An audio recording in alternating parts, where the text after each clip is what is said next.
Hello guys, ഇനി നമ്മൾ പ്ലാവിൻ്റെ മേലെ തുടങ്ങാൻ്റെ വീഡിയോ. താഴെ കണ്ടോ ചക്ക? ഇത് വെച്ചിട്ടായിക്കോട്ടെ നമ്മൾ ഇന്നത്തെ ഐറ്റം. നമുക്ക് വേണ്ടത് ഇടിച്ചക്കയാണ്, അതായത് പൈതൽ ചക്ക. അപ്പോൾ 2 ഇടിച്ചക്ക എടുത്ത് വെട്ടി നുറുക്കി കഷ്ണങ്ങളാക്കി കുക്കറിലിട്ടു. ശരിയാ, കഷ്ണാക്കാതെ ചക്ക വന്നാൽ കുക്കറിൽ ആരും ഇടൂലല്ലേ. ആ ചക്കയിലേക്ക് ലേശം മഞ്ഞൾപ്പൊടി, ഉപ്പ്, വെള്ളമൊക്കെ ചേർത്ത് വേവിക്കാൻ വെച്ചു. ഇനി വേണ്ടത് ഒരു ഉള്ളി കുനുകുന അരിഞ്ഞത്, ഒരു പച്ചമുളക്, കുറച്ച് ഇഞ്ചി വെളുത്തുള്ളി ചതച്ചത്, കരിവേപ്പില. ഇതൊക്കെ ക്വാണ്ടിറ്റിക്ക് അനുസരിച്ച് ചേഞ്ച് ആക്കിക്കോളി. എണ്ണയിലേക്ക് ഉള്ളിയിട്ട് ഉള്ളി വാടി വന്നപ്പം ബാക്കിയുള്ളത് ഇട്ട് കൊടുത്ത്. പിന്നെ മസാലകളായ മഞ്ഞൾപ്പൊടിയും മല്ലിപ്പൊടിയും മുളക് പൊടിയും ഗരം മസാലയും കുരുമുളകും ഇതൊക്കെ ആവശ്യത്തിനിട്ട് നന്നായി എണ്ണയിൽ വഴറ്റിയ ശേഷം നമ്മൾ അതിലേക്ക് ഇട്ട്. പൈതലായതുകൊണ്ട് തന്നെ ചക്കക്ക് നല്ല രോമത്തുണ്ട്. അത് വിചാരിച്ചിപ്പം നമുക്ക് ചക്കനെ കൊഞ്ചിച്ച് കളിപ്പിക്കാമെന്ന് നേരില്ല. അതിൻ്റെ ഇടയിൽ 2 ഉരുളക്കിഴങ്ങ് വേവിച്ചെടുത്തേനു കേട്ടോ. അതും കൂടെ ചേർത്ത് നന്നായി അങ്ങോട്ട് ഇളക്കി.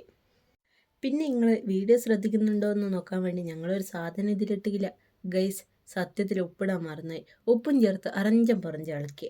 പിന്നെ അത് കട്ട്ലേറ്റ് ഷേപ്പിലാക്കി മുട്ടയിലും ബ്രെഡ് ക്രംസിലും ഡിപ്പ് ചെയ്ത് കുറച്ച് സമയം കഴിഞ്ഞ് ഞങ്ങൾ പൊരിച്ചെടുത്തു. അയ്യവാ, കാണാനെന്ത് രസാലേ, തിന്നാനും. സുലൈമാനിയും കൂടെ ആയാൽ. അപ്പോൾ okay, bye guys. Share and subscribe.